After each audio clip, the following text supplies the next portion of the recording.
Federal and local law enforcement have carried out one of the largest civil disorder takedowns in recent California memory. In a massive series of pre-dawn raids across Ventura, Santa Barbara, and Los Angeles counties, FBI agents, Justice Department prosecutors, Homeland Security officers, and security investigators arrested 10 suspects tied to the violent immigration riots that erupted earlier this year near Glass House Farms in Camarillo.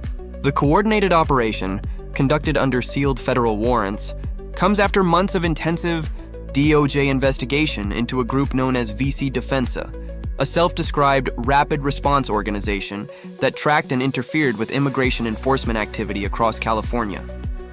Prosecutors now say the group went far beyond peaceful protest, transforming into an organized network designed to obstruct federal law. According to the FBI, these arrests mark a decisive effort to restore order after escalating waves of harassment and violence directed at federal agents working in the field.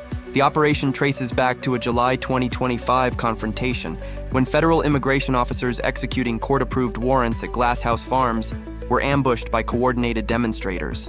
Agents reported that the crowd, many dressed in masks and tactical gear, erected barricades made from farm machinery and vehicles at the main gate, forcing the federal convoy onto a dirt service road. As the officers attempted to retreat, they were met with a barrage of rocks, bottles, and debris raining down on their vehicles. One contractor suffered head injuries when glass from a shattered windshield struck her.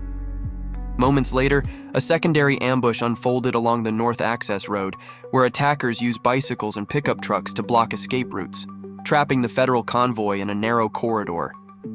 Video evidence later revealed multiple individuals striking windshields and hurling heavy projectiles while shouting anti-federal slogans. 4 government vehicles sustained major structural damage before agents managed to break through the blockade. What began as a demonstration quickly devolved into one of the most violent assaults on federal personnel in Southern California in over a decade. By the end of that chaotic night, at least a dozen suspects had been identified through drone footage, digital surveillance, and encrypted messages recovered from seized devices. Prosecutors say VC Defensa operated under a clear chain of command system, assigning distraction teams to engage officers and documentation teams to film and broadcast the confrontation online for maximum political impact. Court filings described the event as a planned obstruction of federal immigration enforcement, not a spontaneous protest. In the aftermath, 12 individuals were charged across 3 separate federal complaints for conspiracy to impede and assault federal officers, civil disorder, and destruction of government property. 10 are now in federal custody. 1 remains held at a state facility pending transfer, while another, believed to be the group's main enforcer, is currently on the run. If convicted, each defendant faces up to 20 years in federal prison, under enhanced penalties for violent interference with government operations.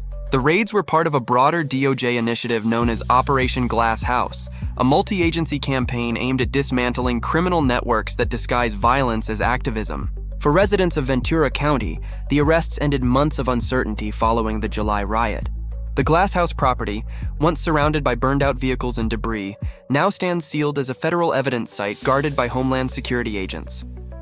Officials say this case will set a powerful precedent for how the United States responds to violent resistance against immigration enforcement. With overwhelming coordination, airtight indictments, and a clear message, protest is protected. Ambush is not. Within hours of the coordinated raids, the U.S. Attorney's Office for the Central District of California unsealed 3 criminal complaints charging the 12 individuals involved in the Glass House Farms ambush. The indictments detail a premeditated plan to attack and obstruct federal officers lawfully executing their duties. 10 of the suspects were arrested during the early morning sweep. 1 remains in state custody awaiting transfer, and the last fugitive, believed to be armed and dangerous, remains at large. Prosecutors confirmed that the charges include civil disorder, assault on federal officers, destruction of government property, and conspiracy to impede federal law enforcement. These filings are not symbolic. They carry severe consequences. The primary defendants, if convicted, could face up to 20 years in prison. Officials emphasize that the suspects' actions, blocking roads, ambushing vehicles, and assaulting agents, fit the legal definition of coordinated domestic disruption, not constitutionally protected protest. Federal charging documents identify Reyes, a 29-year-old Ventura resident, as one of the principal organizers. She allegedly used her personal vehicle to block the main entrance to the Glass House property. Prosecutors claim Reyes used social media to mobilize VC Defensa members, broadcasting coded alerts and real-time updates as agents moved in. Another suspect, Carrillo, is accused of throwing rocks and striking a DHS vehicle's windshield while shouting tactical directions to the crowd. A third defendant, Delgado, allegedly supplied gas masks and homemade shields to participants before the riot began. Evidence recovered from encrypted group chats revealed clear pre-assigned roles. Some participants were tasked with blocking escape routes, while others were instructed to record and amplify the confrontation online. Investigators say the group functioned more like a paramilitary cell than a protest organization, relying on digital coordination and surveillance to outmaneuver law enforcement. The federal response has been both swift and emphatic. Acting U.S. Attorney Billy told reporters, "There will be zero tolerance for violence against law enforcement."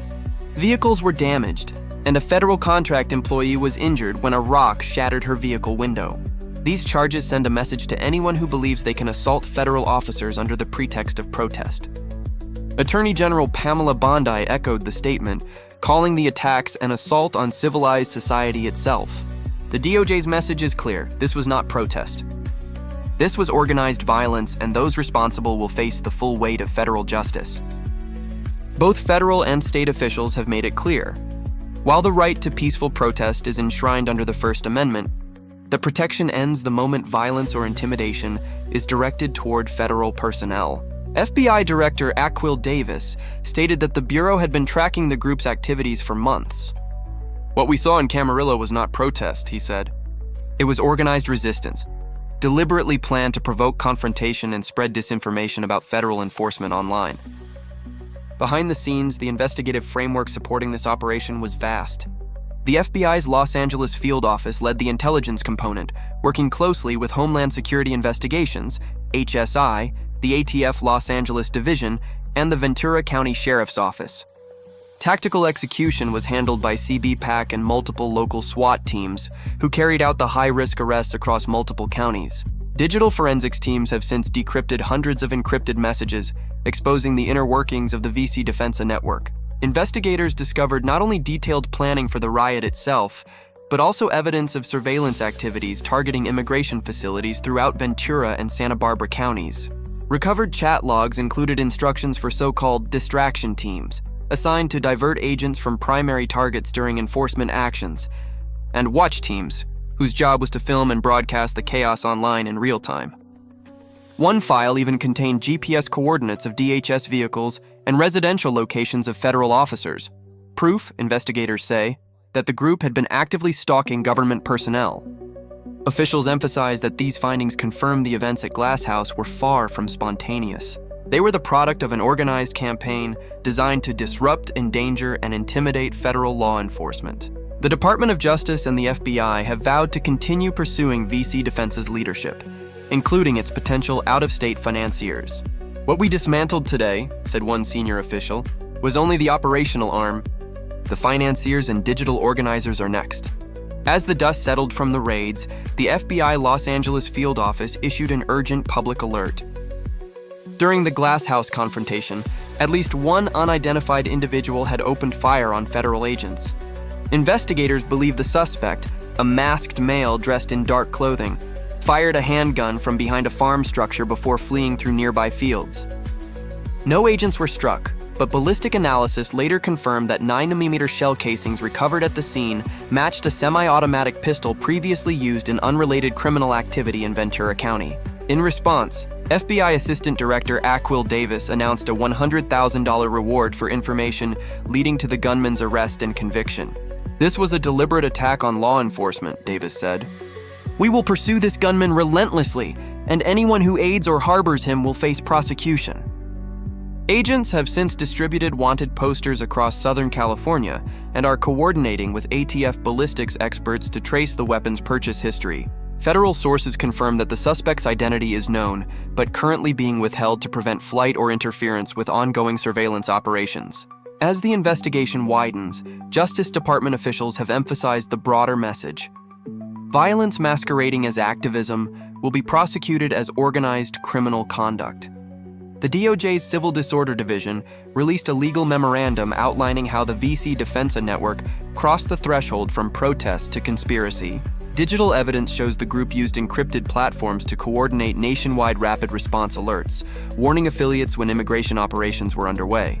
These alerts often included tactical instructions for blocking roads, creating diversions, and recording federal agents' movements. Behavior prosecutors now define as organized intimidation of law enforcement. In one recovered message, a group leader wrote, "The goal is to choke the system, make them too scared to show up." According to DOJ prosecutors, such coordination meets the legal definitions of both civil disorder and willful obstruction of federal officers, offenses carrying significant prison sentences. Attorney General Pamela Bondi reaffirmed that distinction in a press briefing. The Constitution protects speech, not assault. When you trap federal convoys, throw projectiles, and open fire on officers, you cease to be protesters. You become criminals. The arrests mark a critical milestone in Operation Glasshouse, a branch of the DOJ's nationwide initiative. Operation Take Back America, a campaign targeting violent resistance to immigration enforcement and other federal operations. FBI analysts now describe the Glasshouse case as a blueprint for dismantling emerging resistance networks that exploit social media to mobilize violence. In Washington, DHS intelligence officials are reviewing the encrypted data seized during the arrests to identify potential affiliates in Oregon, Nevada, and Arizona, where similar groups have attempted to obstruct immigration operations. "This is about prevention as much as prosecution," one senior DHS official explained. "We intend to break these networks before they evolve into armed movements." As the investigation deepens, officials confirm that additional indictments are imminent and more suspects may soon face charges as digital evidence continues to unfold. Forensic teams are currently processing over a terabyte of encrypted data, including messages, GPS logs, and financial transactions linking VC Defensa to other activist collectives. Inside the Los Angeles DOJ Command Center, prosecutors are already drafting secondary warrants targeting the network's financiers and online media coordinators. For law enforcement, however, the mission continues. "Peaceful protest is a right," said one senior FBI agent. "But when that protest turns into an ambush, accountability follows. The individuals who think they can attack federal officers and disappear into the crowd are learning the hard way. There is nowhere to hide."